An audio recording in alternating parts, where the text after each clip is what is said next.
जय हिंद। देखिए, आज अजीब से मन से बात करना पड़ रहा है। बड़ी दुखद खबर के साथ अचानक से सब चीज चल रहा था।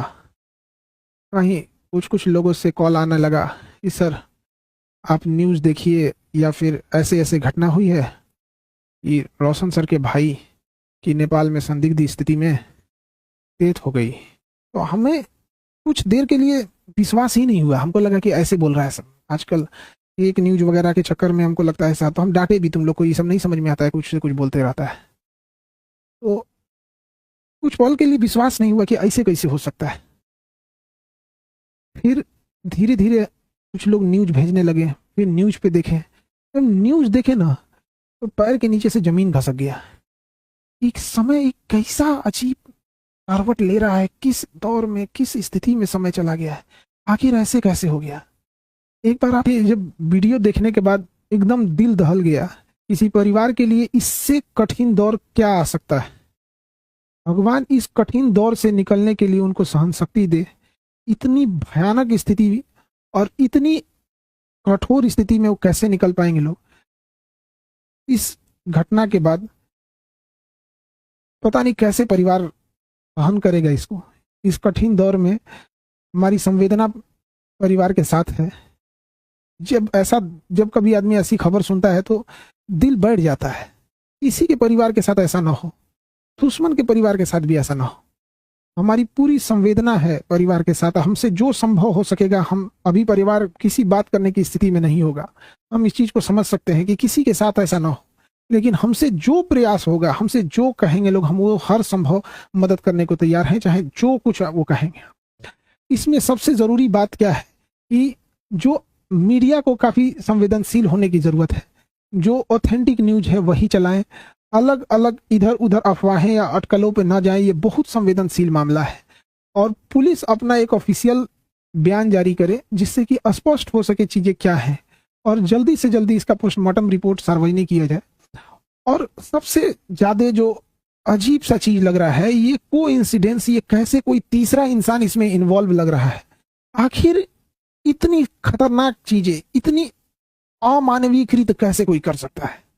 तो इसमें कोई ना कोई तीसरा साजिश जरूर कर रहा है। इसके लिए एक उच्च स्तरीय जांच होनी चाहिए, और उच्च स्तरीय जांच की रिपोर्ट को लाया जाए, और जो दोषी पाए जाएंगे उनमें एक को भी ना छोड़ी जाए।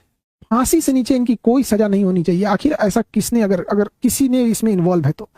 अभी न्यूज में पता चल रहा है कि अलग अलग न्यूज अलग अलग चला रहे हैं। कृपया करके न्यूज वालों से भी हाथ जोड़ कर विनती है। कोई कहता है कि मिर्गी की दवा खाई, एक दूसरा न्यूज देखो तो कोई कह रहा है कि शराब, कोई अलग न्यूज दिखा रहा है, कोई कुछ न्यूज दिखा रहा है। तो कृपया न्यूज वाले ऑथेंटिक चीजों को दर्शाओ। किसी की जान गई है, क्या मिर्गी की दवा कहाँ से थी, कहाँ से लाया गया, इसकी जांच पुलिस सार्वजनिक करे इस मामले को। और जो न्यूज में चल रहा है कि 5 लोगों को हिरासत में लिया गया है, सबसे जरूरी चीज है कि उन 5 लोग कौन कौन से थे, वो उनको नाम सार्वजनिक किया जाए। उनकी भी जांच होनी चाहिए कि वो आखिर कौन थे। दोस्त के रूप में कोई और तो नहीं था। ये तीसरा एंगल कोई हो भी सकता है। इसमें इस चीज को नकारा नहीं जा सकता है कि जिस तरह से इस मामले को तूल पकड़ाया गया, एक गार्ड का मैटर था, अपना सॉल्व हो जाता है इसको, लेकिन इसको इस तरह से तूल पकड़ाया गया इतना बड़े लेवल पे। और इधर ये घटना सामने आती है तो कुछ समझ में नहीं आता है क्या करें आप। इतने कठिन परिस्थिति में पूरे लोगों को से भी विनती करते हैं कि परिवार का सहानुभूति रखें, और इस बात पर जोर दें कि तीसरा एंगल पर जांच हो, और जो लोग संदिग्ध, नेपाल ने किन 5 लोगों की गिरफ्तारी की है उनकी भी जांच होनी चाहिए, और एक उच्च स्तरीय जांच बैठाकर जो भी दोषी पाए जाएंगे उनको फांसी से नीचे सजा नहीं होनी चाहिए। देखिए, जो इंसान अब पुण्य आत्मा अब दुनिया से चली गई, भगवान उनको शांति दे, लेकिन यदि इसमें जो इन्वॉल्व है उसको पुलिस पकड़ लेती है या उच्च स्तरीय जांच में आती है, तो कहीं ना कहीं ये उचित रहेगा। इस कठिन परिस्थिति से अजीब सा समय ले आ देता है। कभी कभी समय इंसान को ऐसे जगह लाके खड़ा करता है ना, जहां इंसान को कुछ समझ में नहीं आता है क्या हो रहा है। ये समय का चक्र किधर चल रहा है, कौन सी साजिश चल रही है, कौन कौन इसमें इन्वॉल्व हो रहा है, कौन तीसरा इंसान तो नहीं इन्वॉल्व हो रहा है। आखिर वो 5 लोग कौन थे और उसके साथ क्या कर रहे थे। उस पुण्य आत्मा के लिए श्रद्धांजलि देते हैं, और इस कठिन परिस्थिति में मेरी संवेदना परिवार के साथ है।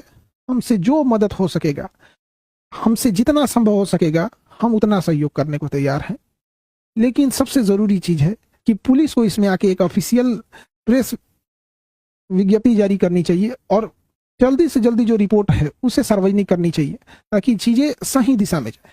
मेरी संवेदना परिवार के साथ है। अब ऐसी परिस्थिति में इंसान को कुछ बोलना भी बड़ा अजीब सा लगता है कि क्या इंसान बोले, ऐसा समाज समय कहाँ ले आके खड़ा कर दे।